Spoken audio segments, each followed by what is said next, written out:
Bienvenue sur Sophia Science, la chaîne YouTube qui répond à toutes vos questions sur le monde de la science, notamment la science, les mystères, les extraterrestres.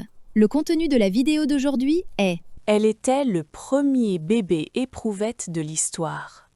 Et son bébé est conçu naturellement. Imagine un instant que toute une révolution médicale commence par la naissance d'un seul bébé. Le 25 juillet 1978, au Royaume-Uni, une petite fille vient au monde.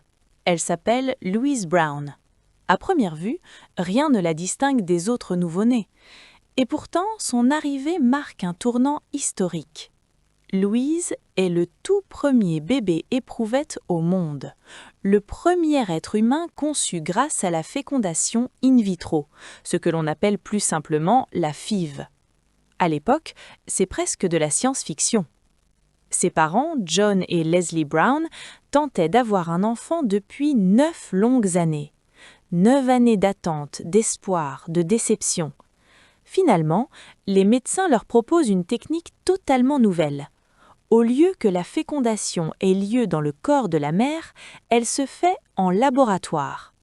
Concrètement, c'est un peu comme faire germer une graine dans un petit pot avant de la replanter dans le jardin.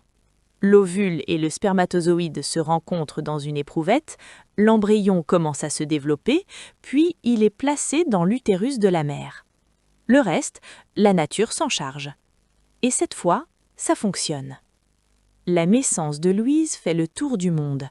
Pour des millions de couples infertiles, c'est une lueur d'espoir immense, la preuve que l'impossible peut parfois devenir réalité. Quelques années plus tard, la famille Brown accueille même une deuxième fille, Nathalie, elle aussi conçue par FIV. Le temps passe, la technique se perfectionne. Aujourd'hui, des millions d'enfants sont nés grâce à la fécondation in vitro. Ce qui était autrefois extraordinaire est presque devenu banal. Et Louise dans tout ça? À 27 ans, Louise Brown est une femme comme les autres. Elle vit dans la banlieue de Bristol avec son mari, Wesley Mullinder, agent de sécurité. Leur mariage, en 2004, avait déjà attiré l'attention des médias, mais cette fois, la nouvelle est encore plus symbolique. Louise attend son propre enfant. Et ce détail est essentiel.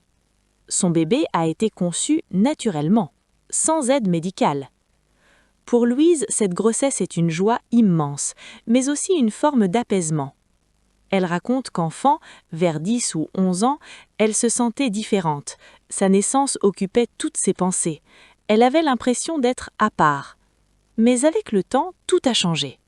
Aujourd'hui, tant d'enfants naissent grâce à la FIV que son histoire n'est plus une exception. Elle n'est plus la fille différente. Elle est simplement Louise, une femme, une épouse et bientôt une mère. Son mari ne cache pas son bonheur. Ils attendaient ce moment avec impatience. Ensemble, ils regardent l'avenir avec sérénité. Et quelque part, dans cette histoire, il y a quelque chose de profondément émouvant. Le premier bébé né grâce à la science donne naissance à son tour à une nouvelle vie, comme si la boucle était bouclée. Une histoire humaine, pleine d'espoir, qui nous rappelle que derrière chaque avancée scientifique, il y a avant tout des familles, des rêves et des vies qui commencent. Laissez vos questions dans les commentaires ci-dessous et Sophia Science fera de son mieux pour y répondre. Merci d'avoir regardé et à la prochaine!